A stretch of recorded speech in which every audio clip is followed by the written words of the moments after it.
Welcome everyone, this is Botany and Board. I am Bailey. This is Luna being here annoying and bringing me toys during this lovely wrap up that we're about ready to do.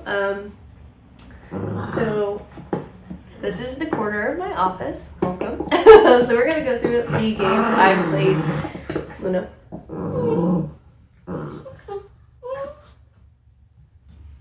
First, I'm going to get all my dogs and put them all in my lap. Then we're going to go through all the games that we have played in the month of August. So August was a little bit slower of a gaming month for me. I played 1, 2, 3, 9. I played 10 games. I also read 10 books. That was kind of interesting. It was the month of 10. But August was a little bit busy. We went to a wedding at the very, very end of July, which was on a Sunday in Colorado. So then it kind of it threw me all off my schedule. So it's taken me like till just now. I feel like I'm back in the good graces. So we'll go through all the games I've played, and this is in order from least played to most played. So the first game, this will just be alphabetical here for the ones that we've only played one time. So we have Sea Salt and Paper. So this one we also have the expansion of the extra salt now. We absolutely love this game. So easy, quick, artwork is great. And then it is nice in coffee table size. It doesn't take up very much room at all, so you can play sitting on your chairs, which is our favorite way to do. So really enjoy Sea Salt and Paper. Next up, this was new to me in the month of August, and that is Scout.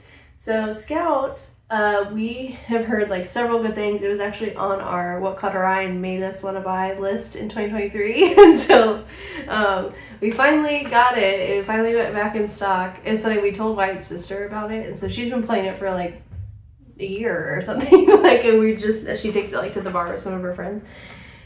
And so we are like finally like, oh yes, like we got it. So we've only played it the one time, so we need to get it back out. But again, it doesn't take up too much space. A nice little coffee table game. Scout. This one is interesting. It's very just abstract, where you have to leave your cards in. Basically, you get one time to flip them. Whatever order they're in, you either get it like that, or you flip it completely upside down. There's different numbers on the bottom, and you essentially just kind of want to keep being able to have the highest thing out in you scout or you show. And so you're either going to look for cards or going to show your cards and put on a show. I love this. Are you showing? So anyways, you're going to put out more cards. So for instance, 3 cards would be 2 cards, and then the same number versus a run is 3 threes is better than a 1, 2, 3, for instance. So that kind of thing. But yeah, highly recommend. Pretty easy to pick up. I will say on our one play, we had to keep consulting the rule book several times. Some things were just not how we thought they were going to go. But we need to get that one back out, and that plays 2 to 5 in 20 minutes. Next up, also with one play in August. But however, I have been playing the crap out of this thing in September.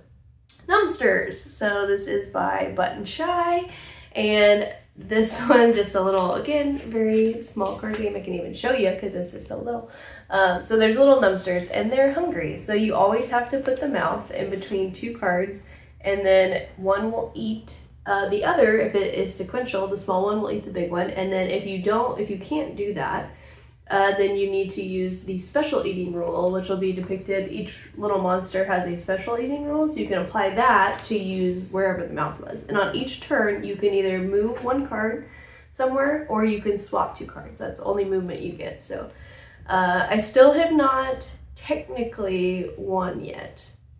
I thought I won the first time, but then I realized that you can't. I had to look it up on BGG, and you can't win that way. Because it is if you use the special eating rule, it goes back to the left. So you can't at the end. At the end, you have to be left with only the mouth and 1 card. And if the mouth ever ends up on the very far right, you lose. So it's very tricky to figure out how that exactly works. But apparently you need to have, in order to win from BGG, this is what people have found out, was that you have to do a sequential number in order to win as the last 2. And you must have the smaller number on the left, because then it will eat the bigger number But that still doesn't make sense, right? If it's on the left and then it eats the bigger number, then the mouth would still be on the right. So you need to have the opposite. You need to have the smaller number on the right and the bigger number on the left. And then the mouth would be in the middle. And then so once say it was the 1 ate the 2, then the 1 will still be in front of the mouth as far as going this way. So anyways, Numpsters. Very easy price point, carried around everywhere, and I find it fun. Although it is very hard, I would say, too. I played it last night, and I still kept getting down to 2 cards in the mouth, and then it would end up where the mouth was on the side. So. Okay, next up, because I gotta keep it going because I have to get to work in this morning. I have so many deadlines. I'm like dying. You guys have no idea. So this is pre-work Baley, by the way. Pre-work Loon, secretary. Lily's not really a secretary. Luna is. Luna sits with me in my office like all the time. And actually, since I moved this chair in here, she always sits up like Lily's doing. They like to sit on the top of the cushion thing. But she used to always sit on my lap, and so now I actually have my little makeup mirror over there, and I can I position it so I can see Luna behind me. It's ridiculous. I'm obviously in love with my child. It's like I have a problem. Her birthday is also coming up on September 10th, so anybody who wants to send Luna birthday wishes, September 10th is the day, and she's going to be 10. So it is her, what is that called, super birthday? Whenever it's the 10th and her 10th birthday. Okay, anyways, Everything Ever. That is the next game we played. This is a party game. So this one is, you have to just kind of keep naming things. So it will be every animal sound and every song with the name of a city in it. So you kind of have to just keep going and try to last no more things than your opponent. So Wyatt and I played this against each other. We thought it was fun. I do think that it will be definitely group dependent, and some people could be, Wyatt is a person who is really good at this kind of thing, and certain other people I could see will be absolutely terrible at it, and so they might hate it for that realm. But if you have people that just and again, it's not like you have to be a trivia thing. It could be animal sounds, right? But sometimes certain people who can just keep going and going and going and going, and other people I don't even care to think about it anymore. Anyways, Everything Ever, we enjoyed it, but it might be group dependent. Okay, and then also with one play was Coloretto. So this one, very simple to get out. So this one also you could play on the coffee table. You're kind of trying to get sets, and then at the end you will only be able to score, is it 2? 3 colors. You only get to score points for 3 colors of your most, and then unfortunately the rest of your colors will score minus points. So you're just trying to make sure you collect very sectored into those 3 and try to minimize having just a lot of a bunch that are going to give you negative. So nice quick little game. Colorado. And also with one play here, we have Avant-Garde, and I just played this again actually last night, and I recorded it, so it'll be on. I've been playing several games, not with the face cam, kind of doing that thing where I just I set up a game and I'm just want to play a game at night, and I've just been turning on the overhead cam. And so I'm just going to try to do some more of those solo marathons, multiplayer marathons. I think I have 7 games recorded now of solo, so you might see some of these actually show up here soon, because I think I've played a lot of these on with the overhead cam on. Anyways, I digress. Avant-Garde. You'll probably see more of it on the channel, but it is so pretty artwork. Really want to try this at 2 instead of just solo, but I did win last night. So on the solo mode, you have to just try to get at least 8 awards, and you're trying to kind of build your deck of cards. So it's a deck builder where you're trying to get lots of combos. So you draw out a hand of 7 cards, and then you want to play as many as you can, because you get $1 for each card you're able to play. Well, the colors, you can go from, as long as you have the same color or the same number, you can keep going. So you could play a 1 that was blue, and then you can play an 11 that was blue because it was blue, right? And then you could play an 11 that was purple, even though it wasn't blue, it matched the 11, so then you're able to go ahead and play it. And then there's also special abilities for the cards that are 2 through 7. So at the end of the round, you get money for however many cards you're able to put out. Then you get to buy the better cards, and then they put them in your deck, and then it allows you more special abilities. And then if you get $6, it gives you an award. If you get $8, it gives you 2 awards. $10, 3 awards, so on and so forth. But yeah, so I really like it. Nice, quick little game, but I do want to play it at 2. But so far, I do think it's nice, quick, light thing to pull out solo as well.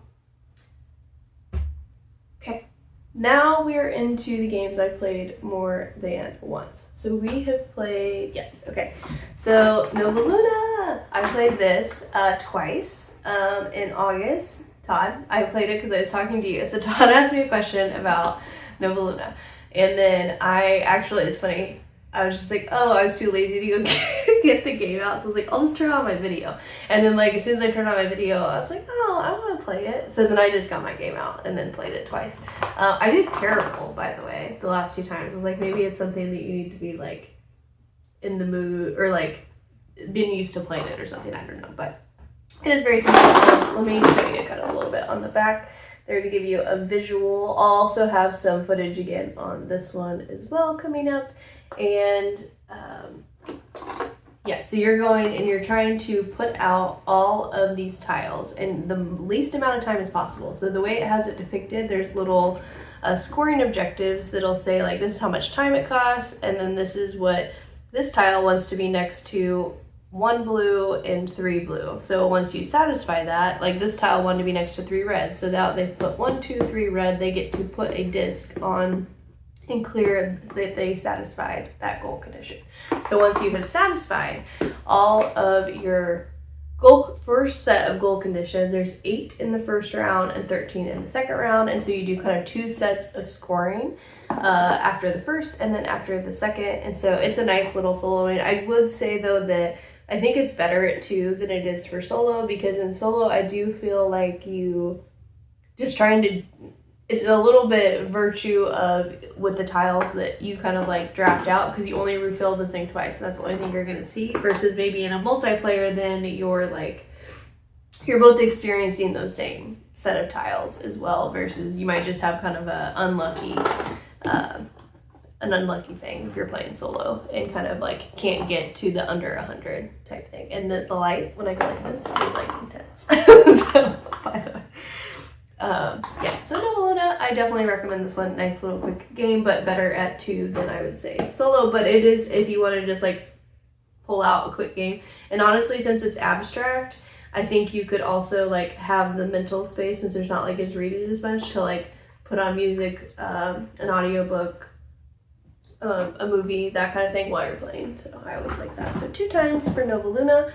Next up, this was new to me in August, and I played this thing 2 times, just 2 times, but I've since played it more than that. 2 times for this one. So Miss over Carcassonne, and I love this. Okay, I love this so much. So if you like Carcassonne and you want to play solo, go get this game immediately. I am for sure at a 9, although honestly I feel like it could go up to a 10. It is so easy to learn. Also, this is the best thing ever, okay?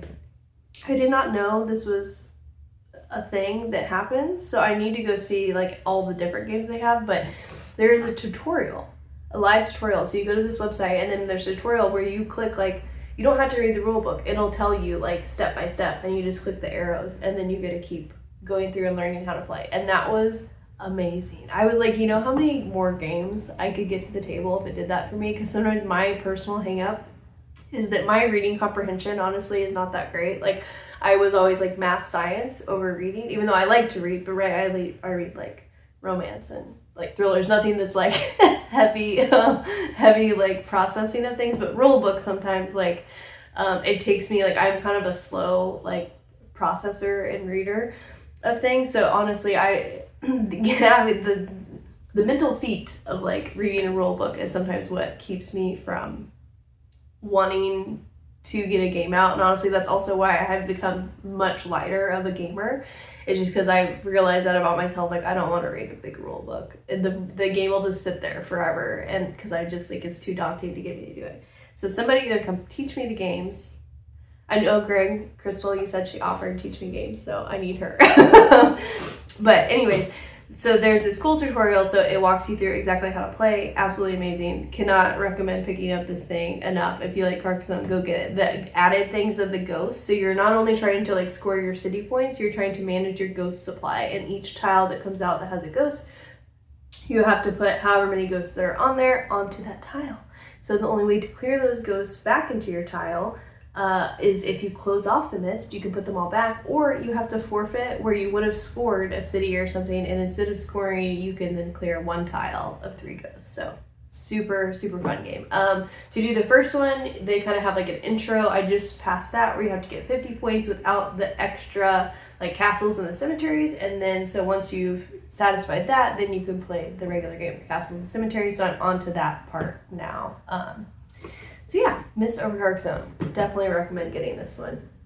Out of the games that I have mentioned, this is the one I feel the most passionate about. You need to go pick up, because I like as soon as I played it, I was just so excited. Okay, so next up we have 3 plays. So we're in the 3 play range, and that is Light in the Mist. So Kirsten, I am making my way through. I'm now on 5, 6. Let me hold please.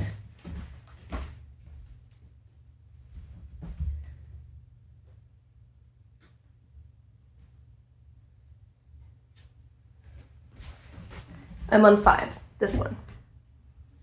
So does that give you? You have to go get other cards out to go with it, by the way, for people who don't know what the game is. But essentially, it is a tarot deck, and this doesn't have spoilers, so I can show you this piece. Okay, so there's this tarot deck. Oh look, the sun's better if I do this too.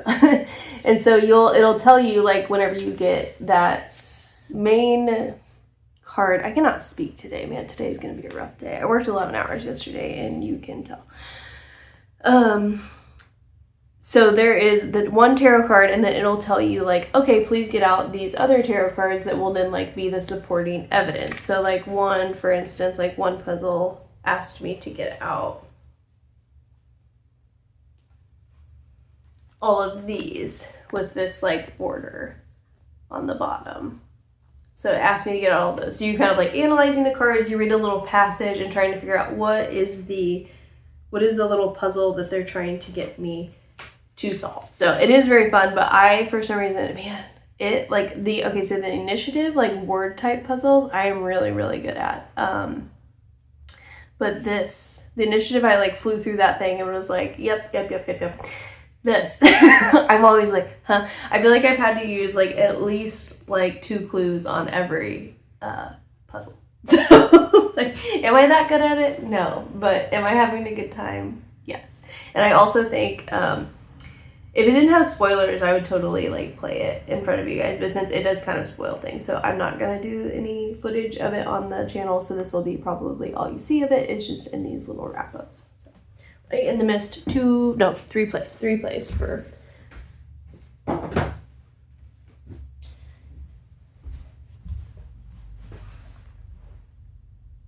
Okay. And what do we think? What do we think is my most played game of August, everyone?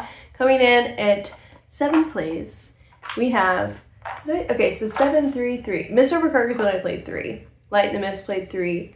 Gentle Rain, I love it so much. Again, I should be a spokesperson for this here game because I love it so much. So much. Just so great. So 7 plays of A Gentle Rain. If you do not know what it is and haven't picked it up, go get it. I also recommend picking up this copy. So I got mine from Miniature Market. So this kind of box versus the Target one. Apparently people are having issues where the tiles won't line up exactly. So I would go ahead and just get this copy. You don't get the special blooms, but this is what the little tokens look like. And I think they're just fine to be, I think they're pretty like this. So I don't miss having the special blooms or anything.